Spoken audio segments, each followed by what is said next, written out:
আমার মায়েরা যারা পর্দার অন্তরে বসে আছেন, আল্লাহ নবীর মেয়ে ফাতেমা নবী মেয়ের সামনে দাঁড়ায় বলতেছেন, মা তোমার বাবা নবী বলে তুমি জান্নাতে যাবা, এ কথা কখনোই তুমি মনে করবা না। ফাতেমা বলে, বাবা আমি সব সময় মনে করি আমার বাবা হলো বিশ্ব নবী, আল্লাহ তাআলা এমন বাবা হওয়ার কারণে আল্লাহ আমাকে খাতির করবে। রাসূল বলে, ফাতেমা নবীর মেয়ে হওয়ার কারণে আল্লাহ তোমাকে খাতির করবে না, আল্লাহর খাতির যদি নিবার চাও তাহলে জান্নাতের আমল করে তোমাকে দুনিয়া থেকে যেতে হবে। ফাতেমা বললেন, বাবা মেয়েদের জন্য জান্নাতের আমল কি? আল্লাহ রাসূল বললেন, আমল খুব কম রে মা, মেয়েদের আমল খুব বেশি না। 1 নম্বর হলো 5 ওয়াক্ত নামাজ, 2 নম্বর হলো রমজান মাসের রোজা, 3 নম্বর স্বামীর কথা মতো চলা, আর 4 নম্বর সতীত্বের হেফাজত পর্দা করা। রাসূল বলে, ফাতেমা এই 3টা আমল সবসময় করা লাগবে না। নামাজ 5 ওয়াক্ত 24 ঘন্টার মধ্যে 5 বার পড়লে হবে। বছরে 1 মাস রোজা রাখলে রোজার হক আদায় হবে। স্বামী যখন কাছে থাকবে, যখন তোমার বিয়ে হবে তখন তুমি স্বামীর হক আদায় করো। কিন্তু ফাতেমা পর্দা এটা 24 ঘন্টায় তোমাকে মেনে চলতে হবে।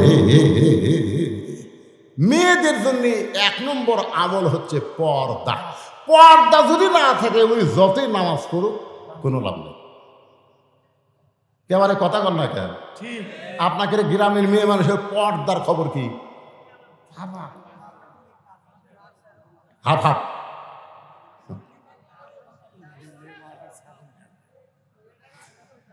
আমার এক ভাই বলতেছে এলাকার ফাতেমারা বলে ছাগল চড়ায়, জমির ঘাস লিরাই। ফাতেমা আর মায়েদের জন্য বলতেছি, মা পর্দাটা আপনাদেরকে মেনে চলতে হবে। মেয়েদের 1 নম্বর আমল হলো পর্দা। মেয়ে মানুষ যখন মারা যায় তখন মেয়েদেরকে 5টা কাপড় দেওয়া হয়। জোরে কোন কয় কাপড়? 2টা কাপড় পুরুষের চাইতে মেয়েদের বেশি। একটা হলো মাথা বান আর একটা হলো সিনা বান। পুরুষের মতোই কিন্তু মেয়েদের 3 কাপড় আর 2টা কাপড় বেশি। একটা হলো মাথার চুল বান্ধার জন্যে আর একটা হলো সিনা বান্ধার জন্যে। এই 2টা জিনিস পুরুষের খুব লোভনীয় জিনিস। একটা হলো মাথার চুল আর একটা হলো বুক। বুক বোঝা? আগেকার মেয়েরা অন্না দিয়ে যেত, আমরা দেখবার চাইলে পারতাম না, কারণ ঢাকা এত ভাই। আমরা কিন্তু দেখবার চাষি চাইনি থাম, কিন্তু এমন ঢাকা তো বোঝা যায় না। কিন্তু এখনকার গুলো অন্যা এরকম ঘুরে এইদিকে বাড়িতে পরিমনি লুঙ্গি পরা ড্যান্স দেয়।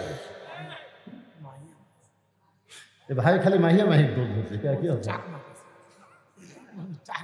মাহিয়া মাহি ভোটের সময় বোরকা কাউট দিছিল। জোরে কোনো কথা জনগণে বুঝাচ্ছে আমি রাবে। আমাদের বাংলাদেশে ভোটের সময় ভাই নেতা নেত্রীরা যে ভালো হয়ে যায়, বুঝলেন? মমতাজ বোরকা কাওয়াত দিছে, মাইয়া মাই বোরকা কাওয়াত দিছে। এই নেতা জীবনে নামাজ পড়ে সারা মাথা টুপি দিয়ে ঘুরতেছে। আর আইতাল্লাযী ইউকাযযিবু বিদ্দীন ফাযালিকাল্লাযী ইয়াদউল ইয়াতীম ওয়া লা ইয়াহুদ্দু আলা তাআমিল মিসকিন ফাওয়াইলুল লিল মুসাল্লিন। ধর্মের নামে মিথ্যাবাদী কারা?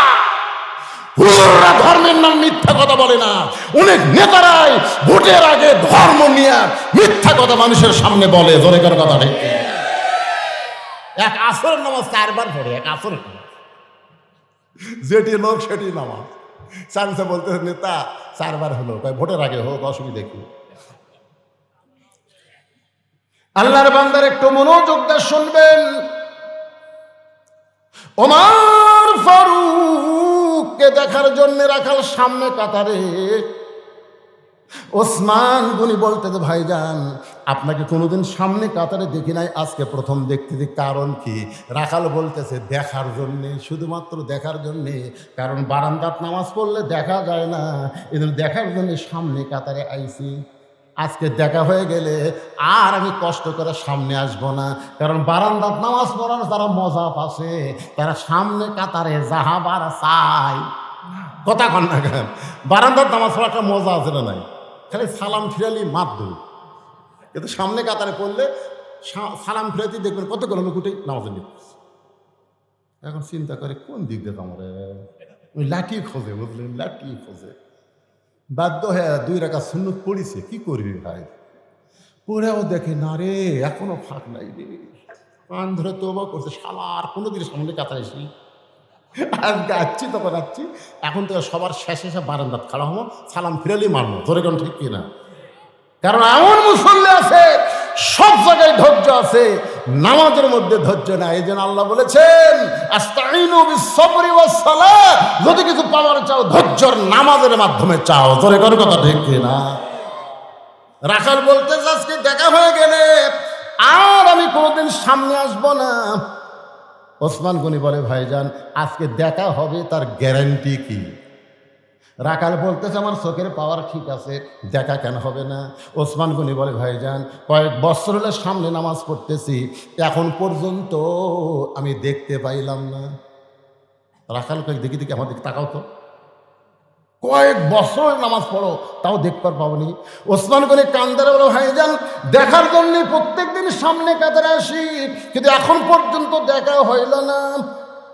কারণ রাখাল দেখতে চায় হযরত ওমরকে, আর ওসমান দেখতে চায় নামাজের মালিক আল্লাহকে। আল্লাহকে দেখার কথা হাদিস আছে না নাই? আনতা আবুদুল্লাহ কান্নাকা তারাহু ফাইলাম তখন তারাহু ফাইন্নাহু ইয়ারাকা। ওসমান গনি দেখতে চায় আল্লাহকে, আর রাখাল দেখতে চায় হযরত উমরকে। রাখাল বলে ভাইজান তাহলে তোমার চোখের পাওয়ার ঠিক নাই, এই কারণেই তুমি বহুদিন হলে নামাজ পড়ো সামনে কাতারে, এখন পর্যন্ত দেখতে পাও নাই। আজকে যদি দেখবার চাও তাহলে আমার হাত ধরো। রাখাল ওসমানকে বলতেছে আমার হাত ধরো, আমি নিজেও দেখব এবং তোমাকেও দেখায় দিব। সঙ্গে সঙ্গে আল্লাহর কোরআন ওসমান গনির সামনে এসে বলতেছে ইয়া আইয়ুহাল্লাযীনা আমানুত্তাকুল্লাহা ওয়া কুনু মা'আস সাদিকিন। তাহলে আল্লাহু আকবার কইলে হবে না? এই আয়াতের অর্থ কি? রে ঈমানদারেরা, আল্লাহর ভয় যদি কলিজার মধ্যে রাখতে চাও তাহলে সত্যবাদী সাদিকিনদের সঙ্গে তোমরা হও। আপনারা বলেন তো বর্তমান বাংলাদেশের সাদিকিন কারা? আল্লাহর কোরআনের আন্দোলন করে যারা, জোরে কোন কথা ঠিক কিনা? কারণ কোরআনের চাইতে সত্য কোনো কথা আছে? এ জোরে কোন সত্য কোনো কথা আছে? তাহলে ওয়াকুনু মা'আস সাদিকিন, কি বুঝলেন? সত্যবাদীদের দলভুক্ত হও, সত্যবাদীদের সাথী হও। ওসমান গনি রাখালের হাতটা ধরে বসে আছে। কিছুক্ষণ পরে জামাতের সময় হয়েছে। যেই জামাতের সময় হয়েছে রাখালের পাশেই সামনেই একজন মানুষ, তার নাম হলো মুয়াজ্জিন, তার সম্মান হলো মুয়াজ্জিন। ধরে বলেন নাম কি? মুয়াজ্জিন একটা সম্মান আছে, বিশাল সম্মানের পোস্ট। আমার এলাকার মুয়াজ্জিন যখন আকামত দিবি তখন 2 দিকে যখন তাকায়, বুঝলেন, তাকানোর দিকে আমার ভয় লাগে।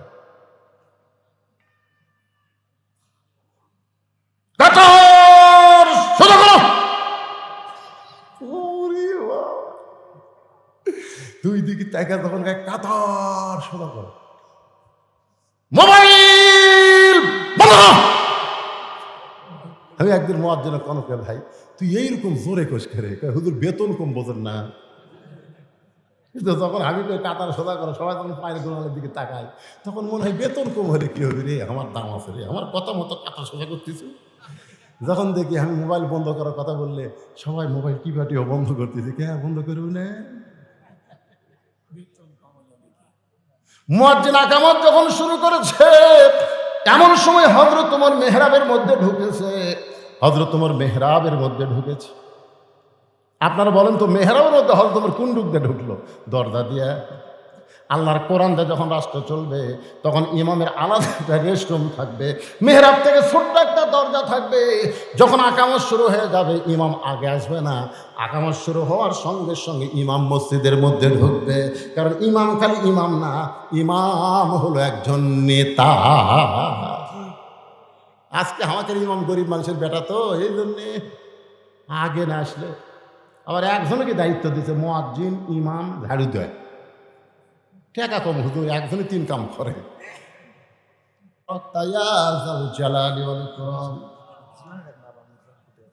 আয় আল্লাহ তাআলা কত কষ্ট করে মেহনত করে আজকের এই জান্নাতের বাগান যারা লাগাইছে, এই যুবকগুলোকে আল্লাহ ইসলামের জন্য, কোরআনের জন্য কবুল করে নাও।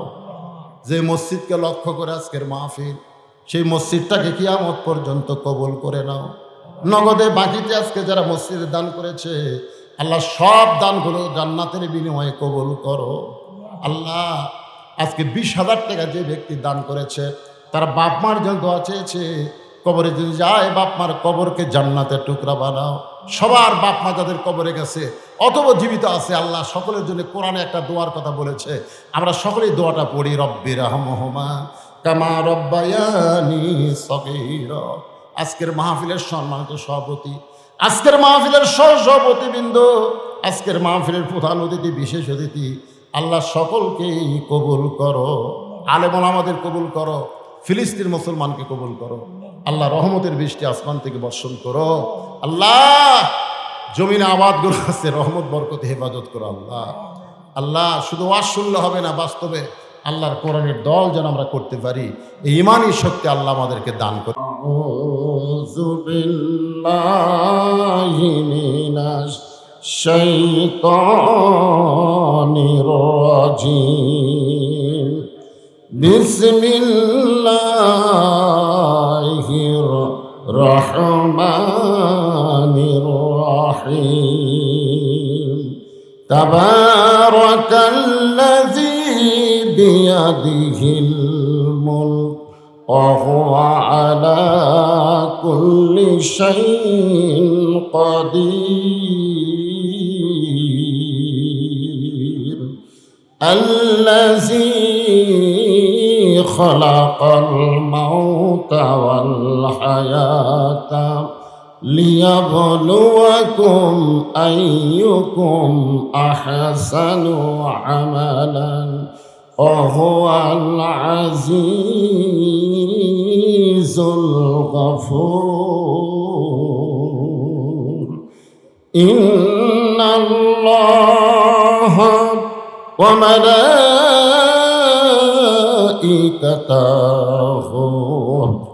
ইসাল্লুনা আলান নবী ইয়া আইয়ুহাল্লাযীনা আমানু সাল্লু আলাইহি ওয়া সাল্লিমু তাসলিমা। আল্লাহুম্মা সাল্লি আলা মুহাম্মাদিন ওয়া আলা আলি মুহাম্মাদ কামা সাল্লাইতা আলা ইব্রাহিম ওয়া আলা আলি ইব্রাহিম ইন্নাকা হামিদুম মাজিদ। আল্লাহুম্মা বারিক আলা মুহাম্মাদিন ওয়া আলা আলি মুহাম্মাদ কামা বারাকতা আলা ইব্রাহিম ওয়া আলা আলি ইব্রাহিম ইন্নাকা হামিদুম মাজিদ। ইয়া আইয়ুহাল্লাযীনা আমানু উযকুরুল্লাহা যিকরান কাসীরা ওয়া সাব্বিহুহু বুকরাতাও ওয়া আসীলা। লা ইলাহা ইল্লাল্লাহ। আল্লাহর জিকির সকলেই করতে হবে। জিকির করতে শরম আছে? তাহলে জবান খোলে লা ইলাহা ইল্লাল্লাহ, লা ইলাহা ইল্লাল্লাহ।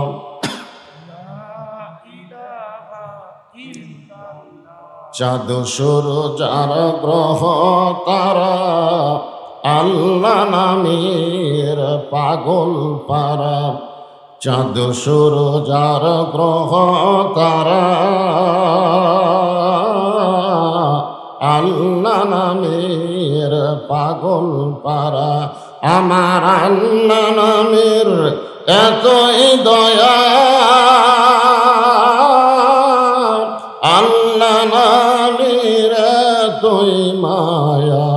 লুকিয়ে রাখছেন হে আল্লাহ, লা ইলাহা ইল্লাল্লাহ, লা ইলাহা,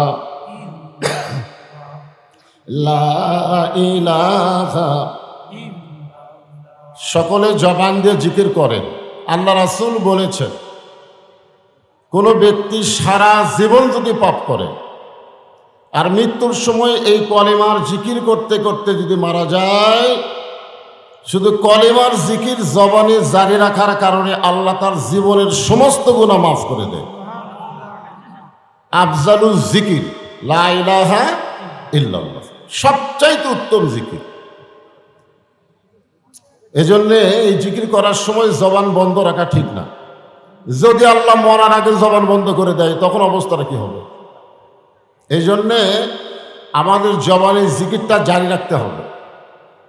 এই যে কোরআনের তাফসির শুনতে এসেছেন, সূরা ফাতিহার তাফসির করলো আমার ইসমাইল ভাই, ঠিক না?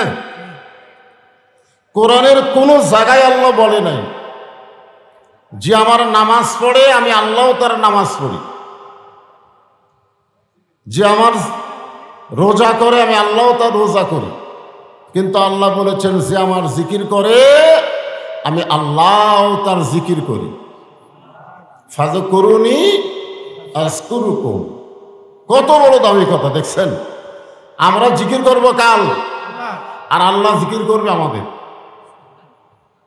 এখন আপনার হয়তো অনেকে মনে মনে ভাবতেছেন যে আমরা আল্লাহ আল্লাহ জিকির করবো, আল্লাহ কি বান্দা বান্দা জিকির করবে? এখানে জিকির শব্দের অর্থ খেয়াল করা লাগবে। জিকির শব্দের অর্থ হলো একমাত্র স্মরণ করতে হবে কাকে? আল্লাহকে। আল্লাহ ছাড়া অন্য কাউকে স্মরণ করে কোনো লাভ নেই। এই জন্য আমরা লা ইলাহা ইল্লাল্লাহর মধ্যে একমাত্র স্মরণ করতেছি কাকে? জোরে বলেন।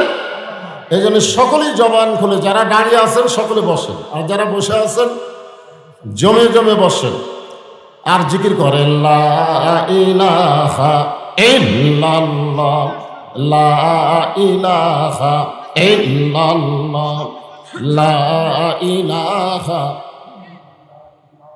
পাহাড় পর্বত নদ নদী এ নাম গাহে নিরবধি। পাহাড় পর্বত নদ নদী এ নাম গাহে নিরবধি। আমার আল্লাহ নামের এতই মধু, আল্লাহ নামের এতই জাদু, লুকিয়ে রাখছেন হে আল্লাহ, লা ইলাহা ইল্লাল্লাহ, লা ইলাহা, লা ইলাহা ইল্লাল্লাহ মুহাম্মাদুর রাসূলুল্লাহ। সকলে এখন বলতে হবে সাল্লাল্লাহু আলাইহি ওয়াসাল্লাম।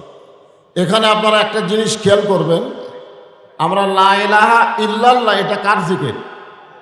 আর মুহাম্মদ রাসূলুল্লাহ কিন্তু জিকির না। হ্যাঁ, এটা জিকির। কেউ যদি সারা জীবন মোহাম্মদ রাসূলুল্লাহ করে একটা সওয়াব হবে না। কারণ জিকির একমাত্র কার? আল্লাহ ছাড়া অন্য কারো জিকির করা যাবে না। কিন্তু মোহাম্মদ রাসূলুল্লাহ যখন আমরা শুনবো বলবো, ওই সময় আমাদের আর একটা আমল করা লাগবে। সে আমলটা হলো সাল্লাল্লাহু আলাইহি ওয়াসাল্লাম। আপনি যখনই নবীর প্রতি দরুদ পড়লেন, মনে করেন যে আপনাদের এ জায়গায় দরুদ মনে আটকে আছে। কি আটকে আছে? আপনি যখনই দরুদ পড়লেন সঙ্গে সঙ্গে একদল ফেরেশতা আপনার মুখের দরুদগুলো রাসূলের রওজা মুবারক মদিনায় পৌঁছায় দিল। আপনারা সবাই মদিনায় যাবার পারবেন তার কোনো গ্যারান্টি আছে? কিন্তু আমাদের দরুদগুলো মদিনায় চলে যাবে। এই জন্য যখনই নবীর নাম শুনবো অথবা বলবো, কেউ বলার আগেই বলতে হবে সাল্লাল্লাহু আলাইহি ওয়াসাল্লাম।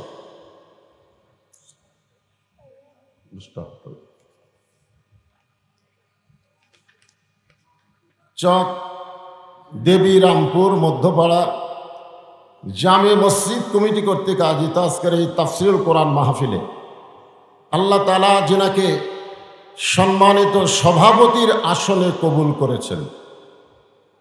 আজকের এই মাহফিলের সম্মানিত সভাপতি জনাব মোহাম্মদ দবিরউদ্দিন দুলাল আছেন তো? জি আলহামদুলিল্লাহ। আজকের এই মাহফিলের সম্মানিত সভাপতিকে অন্তরের অন্তঃস্থল থেকে আমি শুভেচ্ছা জ্ঞাপন করছি। সম্মানিত সহসভাপতি যিনাদের নাম রয়েছে সকলকেই আন্তরিকভাবে শুভেচ্ছা জ্ঞাপন করছি। আজকের এই মাহফিলের সম্মানিত প্রধান অতিথি আপনাদের সম্মানিত এমপি সাহেব জনাব এস.এম. ব্রহানি সুলতান মাহমুদ, সকলে ডাক নাম বলে গামা। উনি রাষ্ট্রীয় কাজে মান্দাতে নাই, যার কারণে উনি মাহফিল উপস্থিত হতে পারেননি। আজকের এই মাহফিলের সম্মানিত বিশেষ অতিথিবৃন্দ, সম্মানিত সুধীজন, সকলকেই অন্তরের অন্তঃস্থল থেকে আমি শুভেচ্ছা জ্ঞাপন করছি। আজকের এই মাহফিলে সম্মানিত ওলামায়ে কেরাম, আপনাদের মাঝে মাঝে যে সমস্ত আলেম ওলামা বসে আছেন, মঞ্চে উপবিষ্ট আছেন, মাগরিবের নামাজের পর থেকে এতক্ষণ পর্যন্ত কোরআন হাদিসের আলোকে অত্যন্ত গুরুত্বপূর্ণ আলোচনা করে আপনাদেরকে শোনালেন। আলেম ওলামা সহ আজকের এই মাহফিলের বক্তাগণকে অন্তরের অন্তঃস্থল থেকে আমি শুভেচ্ছা জ্ঞাপন করছি। এই মুহূর্তে আমার সামনে যারা বসে আছেন, আপনাদের এলাকায় প্রচুর কাজ শুরু হয়েছে, জোরে কোন ঠিক কিনা? হ্যাঁ, আমি এই জন্যে ঈশান নামাজের আগে এখানে এসেছি। আমি মনে করছি যে কাজ কাম যখন শুরু হয়ে গেছে, বেশি রাত না করে অল্প রাতের মধ্যেই মাহফিলটা সমাপ্ত করা ভালো। এই নিয়তে কিন্তু আমি এসেছি ঈশান নামাজের আগে, মাগরিবের পরপর। তা আপনারা তো এই কাজ কামের সারাদিন ব্যস্ততা থাকার পরেও আরামের একটা ঘুম। আল্লাহ রাসূলকে যখন ওমর ফারুক জিজ্ঞাসা করলেন, ইয়া রাসূলুল্লাহ, 3 ওয়াক্ত নামাজ তাড়াতাড়ি, আসর মাগরিব আর এশা, তাড়াতাড়ি না? আসর হয়ে গেলি মাগরিব, মাগরিব হয়ে গেলি দেখবেন খালি তাড়াতাড়ি আসতেছে। কিন্তু 2 ওয়াক্ত নামাজ লম্বা কেন? এশা থেকে ফজর, ফজর থেকে জোহর, এই 2 ওয়াক্ত নামাজের সময় লম্বা না? বুঝতেছে না? মাঝখানে একটা গ্যাপ আছে, এটা কি কম না বেশি? আল্লাহ রাসূল বললেন, ফজরের নামাজের পর থেকে জোহর পর্যন্ত আল্লাহ লম্বা সময় দেওয়ার কারণ হলো মানুষ এই লম্বা সময়ের মধ্যে কাজ কাম করবে, চাকরি বাকরি করবে, ব্যবসা বাণিজ্য করবে। এইগুলো করতে গিয়ে তার দেহের যে ক্ষয় হবে, ব্রেনের যে ক্ষয় হবে, এই ক্ষয়টা পূরণের জন্য এশা থেকে ফজর পর্যন্ত আল্লাহ একটা লম্বা সময় দিয়ে দিছে। এই লম্বা সময় ওয়াজ শোনার জন্য না, ঘুম পড়ার জন্যে। ধরে কেন কি বলার জন্যে? কথা কয় না। ঘুম পারলেই ওই যে ক্ষয় হয়েছে, ওই ক্ষয়টা আল্লাহ ঘুমের মাধ্যমে পুরা করে দিবে। সুবহানাল্লাহ করলেন না? নামাজ সাজানোর সাইজটা দেখছেন? যে মসজিদের উন্নতি কল্পে মাহফিল, মসজিদের উদ্যোগে মাহফিল। মসজিদের উন্নতি বলতে আমরা বুঝি মসজিদকে সাইজ করা। আসলে মসজিদের উন্নতি বলতে মসজিদের কালেকশনের আগে মুসল্লি কালেকশন করা। ধরে কোন কথা ঠিক কিনা? এটা জুম্মার মুসল্লি না, 5 ওয়াক্ত নামাজের মুসল্লি। বিশেষ করে 2 ওয়াক্ত নামাজ জামাতে না পড়লে আপনি মুনাফিক হয়ে যাবেন। একটা হলো এশার নামাজ, আর একটা হলো ফজরের নামাজ। তো যাই হোক, শরীর ক্লান্ত থাকার পরেও আমাকে এক সময় বলতে যে হুজুর মাহফিলে লোকজন হচ্ছে না, আসতেছে না। আমি তখন মনে করলাম হয়তো কাজ কামের কারণেই লোকজন হচ্ছে না, কিন্তু এখন দেখতেছি বসার আর জায়গা নেই। তার মানে লোকজন আশেপাশে ঘোরাঘুরি করতেছিল। কোন একটা বক্তাকে টার্গেট করে অসল্য হবে না তো, আল্লাহর কোরআনকে টার্গেট করে মাহফিল আসতে হবে। জোরে কোন কথা ঠিক কিনা? হ্যাঁ। এ ভাই, পিছনে কিছু লোক দাঁড়িয়ে আছে, আপনারা তাদেরকে বসতে দেন, আপনাদেরই ভাই তো। হ্যাঁ, গরমের দিন বেশি চাপতে বলবো না, যতদূর পর্যন্ত চাপা যায়। আল্লাহর রাস্তায় একটু চেপে চেপে বসেন। আমি আমার অন্তরের অন্তঃস্থল থেকে আপনাদের সবাইকে শুভেচ্ছা জ্ঞাপন করছি। সম্মানিতা মা বোনেরা, পর্দার অন্তরালে বসে বসে যারা আলোচনা শুনতেছেন তাদেরকে শ্রদ্ধা জ্ঞাপন করে এই মুহূর্তে জানতে চাচ্ছি আপনারা সকলে কেমন আছেন?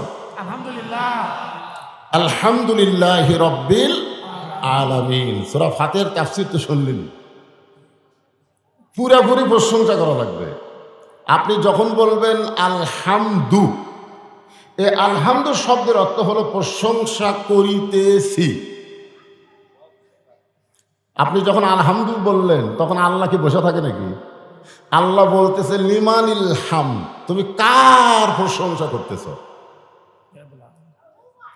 তখন আমরা বলি লিল্লাহে, আমরা আল্লাহর প্রশংসা করতেছি। তখন আল্লাহ বলেন মানিল্লাহ, কোন আল্লাহ? এখনই তো সমস্যা। এটা আমাদের এক নেতা বলল যে 4 লক্ষ মানুষের আস্থা, আপনাদের এমপি সাহেবকে আস্থা বলল। কত জায়গা শুনি যে শেষ আশ্রয়, হ্যাঁ আশ্রয়স্থল বলে, এরকম বলে কি বলে না? এগুলো বলা সম্পূর্ণ মুশরিকি, বেদাত না, সম্পূর্ণ শিরকি। বলা যাবে তো? আল্লাহ কেন বলতেছে মানিল্লাহ, কোন আল্লাহ? কারণ আল্লাহ জানে এরকে মুখত এক আল্লাহ, ভিতরে মেলা আল্লাহ, আল্লাহর হিসাব নেই। এরা মাঝে মধ্যে আবাদ দেখে বলে এবার আবাদ হচ্ছে না, খাবো কি? এদের বিশ্বাস আবাদই খাওয়া। এরা মাঝে মধ্যে আফসোস করে বলে লেখাপড়া শিখলাম, চাকরি বাকরি হচ্ছে না, চলবো কেমনে? বিশ্বাস করে চাকরি চলা। মাঝে মধ্যে এরকম বলে যে যে ব্যবসা হচ্ছে না, এখন তো আর ব্যবসা নেই, ব্যবসা না হলে বাঁচি কেমনে? আপনারা বলেন তো, খাওয়ানোর মালিককে, চলানোর মালিককে, বাঁচানোর মালিককে। অনেক সময় কিন্তু আপনাদের মধ্যে কেউ কেউ বলে আল্লাহও লাগে হিল্লাও লাগে, বলে কি বলে না? আপনারা বলেন তো আল্লাহ লাগে হিল্লা লাগে না? এই ভাই তোমরা দাঁড়ায় না, বিরক্ত করো না। এমনি দুই ধারে দুটো দিয়ে এই জনগণ আমার ঠিক মতো দেখবারই পাচ্ছে না। ঠিক আছে, হ্যাঁ একটু মনোযোগ দিয়ে শোনা লাগবে, তাহলে ইনশাল্লাহ দেখা তো যাবেই। এরা মিডিয়া কিন্তু আপনাদের এই মাহফিলটা এখানে নাই, এটা গোটা পৃথিবী, গোটা বিশ্ব লাইভের মাধ্যমে জানতে পারছে আজকে মান্দা একটা মাহফিল হচ্ছে। বলেন সুবহানাল্লাহ। আগে কিন্তু এই সুযোগ ছিল না। আমরা আগে এক জায়গায় ফাটাফাটি ওয়াজ করে চলে যাইতাম, খালি ওই এলাকার লোকেরাই জানতো, বুঝলেন? আমি এক জায়গায় সেই রকম ফাটাফাটি ওয়াজ করছি, মনে করছি কিছুই হবে না। 100 কিলো পরে এসে দেখি পুলিশ আমার গাড়ি আটকায় দিল। হুজুর কি কথা কই আইছেন, লাইভে সব দেখছি। আপনি সরকারের বিরুদ্ধে ওয়াজ করবেন আর সরকারের রাস্তার মধ্যে চলবেন, জেলখানার ঢোকা লাগবে। ধরে কোন খানার ঢোকা লাগবে? এই মিডিয়া যেমন ভালো, আমার বক্তাকে সাইজ করার জন্য একটা উপযোগী মাধ্যম, ঠিক কিনা কথা? তো যাই হোক, আমি এনাদেরকে বলবো আর ওটাউটির দরকার নাই, লাঠি খারাপ হয়ে গেছে, যা হচ্ছে হবে। তা আল্লাহ বলতেছেন কোন আল্লাহর প্রশংসা করো? সঙ্গে সঙ্গে আমরা বলবো রব্বিল আলামিন। আমরা এমন একজন আল্লাহর প্রশংসা করি যিনি হলেন গোটা বিশ্বের প্রতিপালক। তাহলে আশ্রয়স্থল, শেষ ঠিকানা দুনিয়ার কোনো মানুষ হতে পারে না। ধরে কোন কথা ঠিক? প্রশংসা হবে একমাত্র কার? প্রশংসার মধ্যে যদি আল্লাহর জায়গাতে অন্য একজনকে বসান তাহলে শিরক হবে। আল্লাহ সব গুনাহ মাফ করতে পারে, কিন্তু শিরকের গুনাহ আল্লাহ মাফ করবে না। ধরে কোন কথা ঠিক কিনা? আপনি সব গুনাহ আল্লাহ মাফ করতে পারে। আল্লাহ কোরআনে বলেছে ইচ্ছা করলে আমি সব গুনাহ মাফ করবো, কিন্তু আমার জায়গাতে অন্য একজনকে বসায়া মাফ হবে না। এই জন্য প্রশংসা যখন করবো আদায়াতি না পুরোপুরি। যে আল্লাহ শারীরিক সুস্থতা দান করে মানসিক প্রশান্তি লাভের জন্য আজকের জান্নাতের বাগানে কবুল করেছেন, আমরা সে আল্লাহর উপরে খুশি না বেজার? তাহলে জবান খুলে সমস্যারে সকলে বলবো রব্বানা লাকাল হামদ হামদান কাসীরান তাইয়িবান মুবারাকান ফীহি। আমরা এমন একজন আল্লাহর প্রশংসা করলাম যে আল্লাহ আমাদেরকে মুসলমানের ঘরে মুসলমান হিসাবে আমাদের কবুল করেছেন। খুশি না বেজার? আল্লাহ ইচ্ছা করলে আমাদেরকে হিন্দু বানাবার পারতেন, আল্লাহ ইচ্ছা করলে ইহুদি খ্রিস্টানদের ঘরেও আমাদেরকে প্রেরণ করতে পারতেন, কিন্তু আল্লাহ ওই সকল ঘরে না পাঠায়া আমাদেরকে সরাসরি মুসলমানের ঘরে কবুল করেছে। আপনারা বলেন তো, ইসলাম ছাড়া যত ধর্ম পৃথিবীতে আছে এগুলা ধর্ম ঠিক না ভুয়া? জোরে কোন? আরো এ কথা কি বক্তার? এ কথা কার? আল্লাহ কোরআনে বলেন, ওয়ামাইয়াবতাগি গায়রাল ইসলাম দীনান ফালাই ইউকবালা মিনহু। ইসলাম ছাড়া অন্য কোনো ধর্মকে যদি গ্রহণ করে আল্লাহ বলেছেন সেইটা কবুল করা হবে না। এ আয়াত দিয়ে কি বোঝা গেল? ইসলাম ছাড়া যত ধর্ম পৃথিবীতে আছে সমস্ত ধর্ম হলো ভুয়া ধর্ম। ধরে কোন কি ধর্ম? বর্তমানে বাংলাদেশে ভুয়া ভুয়া একটা রব আছে না নাই? আমি যেই বলবো ইসলাম ছাড়া যত ধর্ম আছে সমস্ত ধর্ম কি, আপনারা বলবেন ভুয়া। কি বলবেন? ইসলাম ছাড়া সমস্ত ধর্ম কি? আমাদের বগুড়ার হিরো আলমের নাম শুনছেন? ও যখন 21-এর বইমেলায় গেছিল তখন 21-এর বইমেলার লোকজন হিরো আলমকে বলল ভুয়া ভুয়া ভুয়া ভুয়া। হিরো আলম, হ্যাঁ। তারপর এক বুড়া মানুষ একটা ছুরিক বিয়ে করছে, এটা ইয়ং জেনারেশন জানে, এর নাম হলো মোস্তাক আহম্মদ। ওই বুড়া করছে এক চেংড়ি। ওই চ্যাংড়া বউ নিয়ে ব্যাপারটা হয়ে যখন বইমেলায় গেল তখন বইমেলার সবাই বলল ভুয়া ভুয়া ভুয়া ভুয়া। মোস্তাক আহম্মদ যদি ওর বউটাকে চ্যাংড়াই করুক আর ছড়ি করুক, যেটাই করুক, যদি বোরকার মধ্যে রাখতো, পর্দার মধ্যে রাখতো, তাহলে ভুয়া ভুয়া শব্দ শোনা লাগতো না। জোরে কর কথা ঠিক কিনা? আপনি যদি বুড়া বয়সে একটা যুবতী বিয়ে করার মন চাই করেন, অসুবিধা নাই, কিন্তু বোরকার মধ্যে রাখেন, পর্দার মধ্যে রাখেন, দুনিয়ার কেউ জানতে পারবে না। জোরে কর কথা ঠিক কিনা? কারণ মেয়ে মানুষকে রাখতে হবে কোথায়? পর্দার মধ্যে রাখা লাগবে না? এ কথা কার? আরো জোরে বলেন। আল্লাহ কোরআনে বলেন, ওয়াকরনা ফি বুয়ুতিকুন্না ওয়ালা তাবাররাজনা তাবাররুজাল জাহিলিয়াতিল উলা। আর একজন নেতা আছে বাংলাদেশে, বিসমিল্লাহ ঠিক মতো কর পারে না, এমপি হয়ে গেছে। জোরে কোন কথা ঠিক কিনা? ওই যখন বইমেলায় গেছিল তখনও বলছে ভুয়া ভুয়া ভুয়া ভুয়া। আজকে আমরা মাহফিলে সবাই বলবো আল্লাহর কোরআনের পক্ষে, ইসলাম ছাড়া যত ধর্ম পৃথিবীতে আছে সমস্ত ধর্মই হলো ভুয়া ধর্ম। ধরে কোন কথা ঠিক কি না? আল্লাহ আমাদেরকে ভুয়া ধর্মের মধ্যে না পাঠায় সরাসরি জন্মগতভাবে সঠিক ধর্মে কবুল করেছেন। এজন্য খুশি না বেজার? তাহলে জবান খুলে আর একবার বলি আলহামদুলিল্লাহ। আল্লাহ আমাদেরকে বিশ্ব নবীর উম্মত হিসাবে কবুল করেছেন। যে নবীর উম্মতেরা জাহান্নামে যেতে পারে না, কারণ নবী উকিল হয়ে, ব্যারিস্টার হয়ে আল্লাহর কাছে আমাদের পক্ষে ওকালতি করবেন। নবী বলেছেন, আমি যতক্ষণ বাহিরে থাকব আমার কোনো উম্মতকে জাহান্নামে ঢুকতে দিব না, আমি যেমন করি হোক তাকে জান্নাতে নিয়ে যাব। খুশি না বেজার? কপাল ভালো রে, ইসলামের মধ্যে জন্ম নিলাম আর বিশ্ব নবীর উম্মত হলাম। অনেকরা ইসলামের মধ্যে আদম আলাইহিস সালাম থেকে শুরু করে ঈসা আলাইহিস সালাম পর্যন্ত সমস্ত নবীর ধর্মই হলো ইসলাম। জোরে কোন কথা ঠিক কিনা?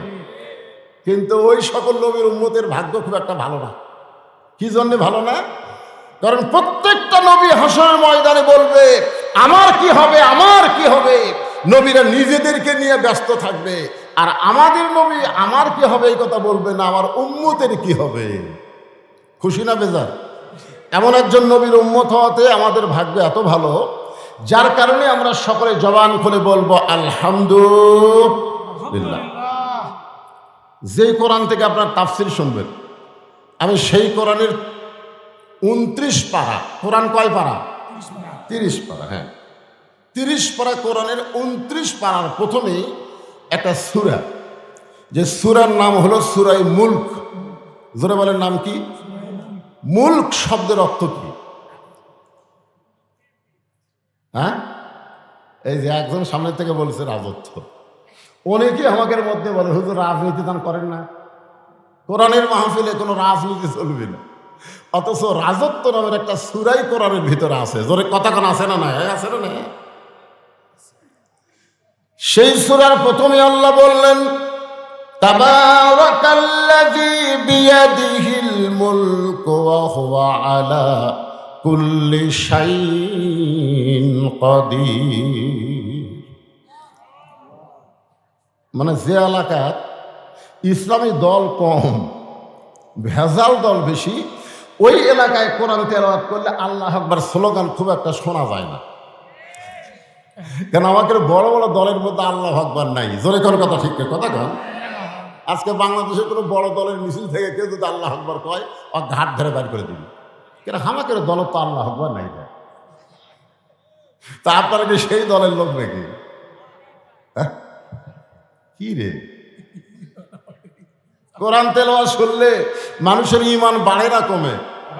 জোরে কোন, বাড়ে না কমে? ঈমান বাড়ার লক্ষণ কি? বাতিলের সাথে আপোষ করে চুপ থাকা। জীবন বাঁচানো ফরজ বাড়ে, জীবন বাঁচানো ফরজ।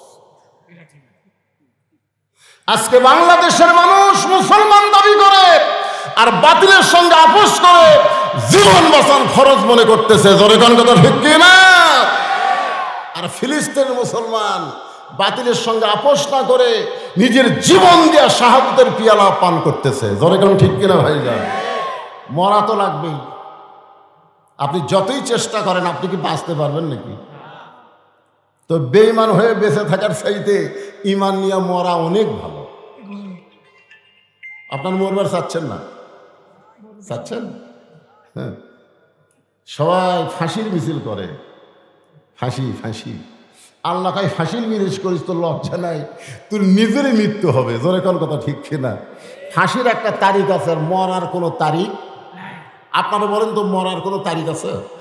তাহলে ঈমানকে বাঁচানোর জন্য যখনই বক্তা কোরআন তেলাওয়াত করবে, জাদাতুহুম ঈমানান, আল্লাহ বলেছেন তেলাওয়াতের কারণে ঈমান বেড়ে যায়। তো ঈমান বাড়ার লক্ষণ কিছু থাকা, আল্লাহু আকবার স্লোগান দেওয়া। আল্লাহ কোরআনে বলতেছেন, ইন্নামাল মুমিনুনা আল্লাযীনা ইযা যুকিরাল্লাহু ওয়াজিলাত কুলুবুহুম ওয়া ইযা তুলিয়াত আলাইহিম আয়াতুহু যাদাতুহুম ঈমানাও ওয়া আলা রাব্বিহিম ইয়াতাওয়াক্কালুন। এখন সূরা মুলকের 1 নম্বর আয়াতের অর্থ শোনেন, তারপরে তাফসীর হবে। অর্থ হচ্ছে, গোটা পৃথিবী রাজত্ব, কর্তৃত্ব, মালিকানা একমাত্র কার হাতে? হাত মানে কি? হাত মানে বাংলাদেশের ক্ষমতা কার হাতে?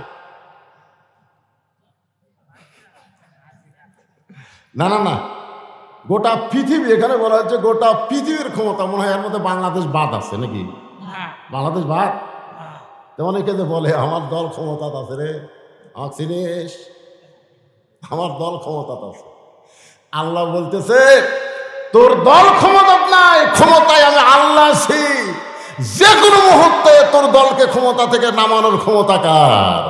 আরো জোরে বলেন। অনেকে মনে করে হবি না, 5 তলা বিল্ডিং এর উপরে 1.5 লাখ টাকার খাট, 12,000 টাকার কম্বল, মাঘ মাসে 9টার সময় গাড়ি দিয়ে বলতেছে, আমার বাড়ি, আমার ঘর, আমাকে নামাইকে। কান্দের ফেরেশতা বলতেছে, আল্লাহ ঘুমের আগে দোয়া হলো আল্লাহুম্মা বিসমিকা আমুতু ওয়া আহইয়া। আর এই কি দোয়া করলো? এই যে বললো হামাক নামাইকে। আল্লাহ বলে, ঠিক আছে। রাত যখন 3টা বাজে, তখন আল্লাহ 40 সেকেন্ডের একটা ভূমিকম্প দিচ্ছে। ধরে কোন কয় সেকেন্ডের? বিল্ডিং খালি 2 বার কাঁপা উঠছে। ওই এত ফোর্সে নামছে, যখন লুঙ্গি যে কম্বলের মধ্যে খুলে আছে, ওটাও পড়ার টাইম পাইনি। তখন ফেরেশতাকে আল্লাহ নামাইলা, তাই বলে ন্যাংটা করে নামালা। আল্লাহ বলতে চাও, আলা কুল্লি শাইইন কাদির, জনগণ যদি নামাবার না পারে, আমি আল্লাহর নামাজ হলো ন্যাংটা করে। জোরেখন কি করে? আপনার মনে করতে তো আমরা নামাবার পারতিস না, তাই বলি কি নামবি না? উঠলে উঠলে বিশ্বাস করেন আবার না করেন, নামবে ঠিকই, ইজ্জতের সাথে নামতে পারবে না। ধরে ঘর কথা ঠিক কি না? হ্যাঁ, এই জন্য সবাই বিশ্বাস করবেন, গোটা পৃথিবীর রাজত্ব, কর্তৃত্ব, মালিকানা একমাত্র কার হাতে? এখানে হাত মানে কি? অনেকে বলতেছে লোকটার হাত ভালো পারে, বলে না এরকম, লোকটার হাত ভালো, হাত আছে রে, হাত আছে। কত বড় হাত! আজকে আমরা কারো হাত বিশ্বাস করব না, বিশ্বাস করব ক্ষমতা একমাত্র আল্লাহর। ধরে কোন ঠিক কিনা? ওহু আলা কুল্লি শাইইন কদির, সমস্ত ক্ষমতার মালিক কে? অনেকে বলে জনগণই ক্ষমতার উৎস, বলে কি বলে না? অনেকে বলে পানির অপর নাম জীবন। জনগণ যদি ক্ষমতার উৎস হয়, হঠাৎ ঝড় উঠলে জনগণ কুটি যায়, এ কথা কন না কেন? কুটি যায় তো ক্ষমতার উৎস জনগণ। বাড়াও বাড়াও। কয়েকদিন আগে বরিশালে পাথর বৃষ্টি হলো, জনগণ কুটি গেল। মসজিদে গেলে তাও ভালো, মসজিদে গেছে। এই জন্য আজকে বিশ্বাস করতে হবে সমস্ত ক্ষমতার মালিককে। জনগণ ক্ষমতার মালিক না, পানির নাম জীবন না। কারণ যে ব্যক্তি সাঁতার জানে না, তার নৌকা যদি ডুবে যায়, আপনি যদি বলেন পানির অপর নাম জীবন ভাই, তখন কি বলবি? পাগলা হতে রে, পানি খেয়াই মরে যাচ্ছে। জোরে কর কথা ঠিক কিনা? এরপর আল্লাহ বলতেছেন আল্লাযী, এই আয়াতটা খুবই মারাত্মক, খুব খেয়াল করে শুনবেন। আল্লাযী খালাকাল মাউতা ওয়াল হায়াতা লিয়াবলুয়াকুম আইয়ুকুম আহসানু আমালান ওয়া হুয়াল আজিজুল গফুর। অর্থ শোনেন, আয়াতের অর্থ হচ্ছে মৃত্যু এবং হায়াতের স্রষ্টাকে কেউ মারতে পারবে না, আল্লাহ যদি বাঁচায়। এ বিশ্বাস আছে? কেউ বাঁচাতে পারবে না, আল্লাহ যদি মারে। আল্লাহ বলতেছেন তোমাদেরকে পরীক্ষা করা হবে, লিয়াবলুয়াকুম মানে তোমাদেরকে পরীক্ষা করা হবে, আইয়ুকুম আহসানু আমালা, সুন্দর আমলের পরীক্ষা। আপনার বলেন তো, বাংলাদেশের মুসলমান সুন্দর আমল করতে চায়? চায় না? সুন্দর আমল করতে চাই কি চায় না? জোরে কান, চাই কি চায় না? কিন্তু সুন্দর আমল করার যে পরিবেশ, এই পরিবেশটাকে বাংলাদেশে আছে। আমি একটা যুক্তি দিলে আপনারা বুঝবেন। আচ্ছা, মনে করেন হিন্দু জন্ম দিয়া তার সন্তানকে মুসলমানের বাড়িতে লালন পালন করতে দিছে। জন্ম দিছে কে? লালন পালন করতেছে মুসলমান। 10 বছর পরে হিন্দু তার সন্তানকে ফেরত নিছে। এখন আপনারা বলেন তো, ওই সন্তান ভগবান কবে না আল্লাহ কবে? আর মুসলমান জন্ম দিয়া হিন্দুর বাড়িতে লালন পালন করতে দিছে, 10 বছর পরে মুসলমান তার সন্তানকে ফেরত দিছে। আপনারা বলেন তো, সন্তান আল্লাহ কবে না ভগবান কবে? আমার কথা বুঝতে পারলেন না? কি বলবে? তাহলে এখানে আপনারা কি বুঝলেন? জন্ম দিলেই হিন্দু মুসলমান হয় না, হিন্দু মুসলমানকে তৈরি করতে গেলে একটা পরিবেশ লাগে। জোরে কার কথা ঠিক কিনা? বর্তমানে আপনাকে মান্দাত যে পরিবেশ চলতেছে, এটা কি পরিবেশ? হিন্দু না মুসলমান? কথা কি? মিশালা দোয়াশলা, মানে বিলের মধ্যে আমার ওয়াজ, বিল চলন, বিলের ভেতর ওয়াজ। আমার বলতেছে হুজুর এমন অবস্থা হচ্ছে, নৌকাও চলতেছে না, হুন্ডাও চলতেছে না। এর নাম হলো দোয়াশলা। আপনাকে মসজিদে চলতেছে আল্লাহর কাম, আর বাড়ির চিন্তা করে দেখতে হবে তো। এই পরিবেশে আমাদের সন্তানগুলো, যুবকগুলো কোরআনের মাহফিলে এসে যে বসেছে, এই যে বসে গেছে যুবকগুলো, আলহামদুলিল্লাহ। এদেরকে সঠিক মেসেজ, সঠিক জিনিসটা দাওয়াতের মাধ্যমে, কোরআনের মাধ্যমে, তাফসীরের মাধ্যমে বলার দরকার আছে না নাই? জোরে কেন আছে না নাই? হ্যাঁ, এই জন্য একটু মনোযোগ দিয়ে শোনা লাগবে। যুবকদের জন্যই কথাটা আমি টার্গেট করে বলতেছি, কারণ যৌবনটা খুব দামি জিনিস। সারা জীবন ঘুষের চাকরি করছে, ঘুষ খাচ্ছে, 7 তলা বাড়ি বানাচ্ছে।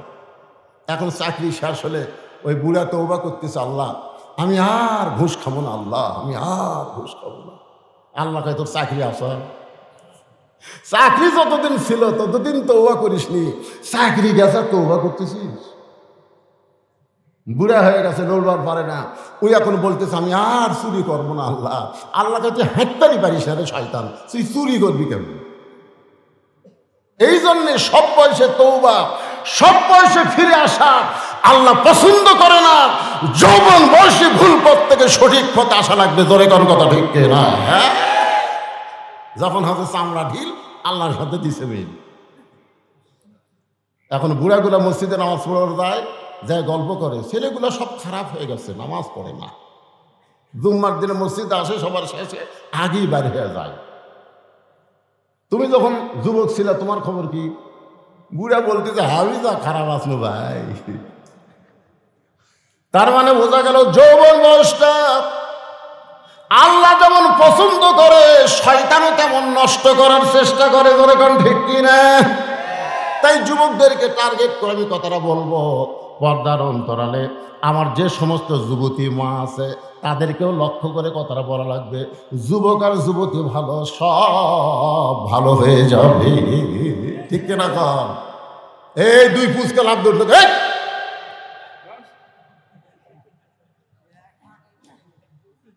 এই বয়সটা হলো নষ্ট করার বয়স। এই জন্য তো রাসূল বলেছে 7 বছর থেকে, কয় বছর? 7 বছরের তালিম দাও। 7 বছরে কিসের তালিম দাও? নামাজের তালিম দাও। আর 10 বছর থেকে পড়বার না চাইলে ঘাড় ধরে। ওর বয়স কত? এই দুটার বয়স কত? এখনই তালিম দেওয়া লাগবে, ওদেরকে উঠতে দেওয়া যাবে না। জোরে কোন কথা ঠিক করে ঠিক বলেন? হ্যাঁ, ওরা বাইরে যায় কি করবে রাত 11টার সময়? এই 2 পুচকে তোরা উঠছি, তোরা বাইরে যায় কি করবি রে? হ্যাঁ, খুব খেয়াল করবেন। তাহলে সুন্দর আমল আমরা করতে চাই, সুন্দর আমল করতে একটা পরিবেশ লাগবে। সেই পরিবেশ আমাদের বাংলাদেশত। আপনারা শূন্যস্থান পূরণ করেন না কেন? আমি যখন থামবো পরকার কথা আপনারা বলবেন। সেই পরিবেশ আমাদের বাংলাদেশে নাই। এখন এই পরিবেশ যদি তৈরি করবার চাই, তাহলে ডক্টর কামালের সংবিধান দেওয়া হবে না। ডক্টর কামালের সংবিধান দিয়া বাংলাদেশে জালেম বাড়তেছে, জুলুম বাড়তেছে, আর ভালো মানুষগুলো নির্যাতন হচ্ছে। বিচারের নামে অবিচার চলতেছে। ঠিক কিনা বলেন? আলেমদেরকে কোর্ট কাছারিতে বেশি ঘুরতে হচ্ছে, আর চোর ডাকাত বারা খালি মশান মারতেছে। মসজিদের দরজায় 2 চোর দাঁড়ায় বলতেছে, ভালো জুতাগুলো সব ভিতরে গেছে রে। হায় হায়, আমাকে ভয়ে একটা জোড়াও জুতা ভালো নেই। 2 চোর মশান মারতেছে। কি হলো? আচ্ছা পড়ুক। 2 চোর মশান মারতেছে যে আমাকে ভয়ে সব ভালো জুতা মসজিদের মধ্যে ঢুকছে। ভালো মানুষ হলো 500 জন, চোর হলো কয়টা? 2 জনে মশান মারতেছে আমাকে ভয়ে। আসলেই তাই। আপনার জুতা কার ভয়ে ভিতরে লেগে গেছেন? কত মানুষের আইন যখন সমাজে চলবে, তখন চোর ডাকাতের মশান বাড়বে। জোরে কোন কথা ঠিক? আর আল্লাহর কোরআন আইন যখন সমাজে চালু হবে, অনুবীক্ষণ যন্ত্র দিয়ে চোর খুঁজে পাওয়া যাবে না। জোরে কথা কন না কেন? তাহলে আপনারা খালি কোরআনের ওয়াজ শুনবেন না এই কোরআনকে গ্রহণ করার চেষ্টা করবেন? কেরে বা তুই এত ঘন ঘন এসেছি কেরে? কি সমস্যা কি? ও তুই প্রজেক্টর চালাচ্ছিল? আচ্ছা ঠিক আছে। হ্যাঁ, প্রজেক্টরের মাধ্যমে মেয়েরা দেখতেছে, বুঝছেন না? আর আবার খালি শোনাতে খুশি না, একটু দেখতে পারো স্যার। এক জায়গায় প্রজেক্টর দেয়নি, মেয়েরা সেই গরম টেকা নেবে আসিস তো। যাই হোক, মাইকটা আমি পাশে একটা ওয়াজ করছিলাম, বাড়িল্লা। এই মাইকের কারণে আমি সেদিন কি বলতেছি জনগণ বোঝে না। মানে বক্তার শ্রোতার মধ্যে একটা গ্যাপ হয়ে গেল এই মাইকের কারণে। আজকে কি আমার কথা আপনার বুঝতে পারতেছেন? আচ্ছা আলহামদুলিল্লাহ। এত বলতেছি সিয়ানি দান করে না। হ্যাঁ, বেশি সাউন্ড লাগবে না তো, শ্রোতারা যেন আমার কথাটা বুঝবার পারে। কারণ সূরা মুলকের দুটো আয়াত নিয়ে আপনাদের সামনে আলোচনা হবে। হ্যাঁ, তাহলে আপনারা কি বুঝলেন? পরিবেশ যদি ভালো করতে চাই, মানুষের আইন দেওয়া হবে না, আইন লাগবে কার? আপনারা বলেন তো, এই কোরআন খালি তেলাওয়াতের কিতাব না আইনের কিতাব? কিসের কিতাব? আইনের কিতাব।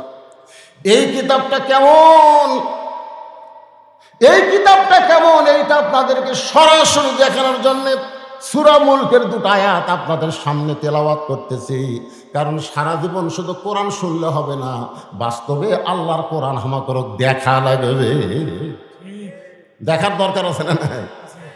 বর্তমান নির্বাচনের সাইজ দেখে ভালো মানুষগুলো আর নির্বাচনও দাঁড়াচ্ছি না, কারণ ভোটের আগে ভোট হয়ে যায়।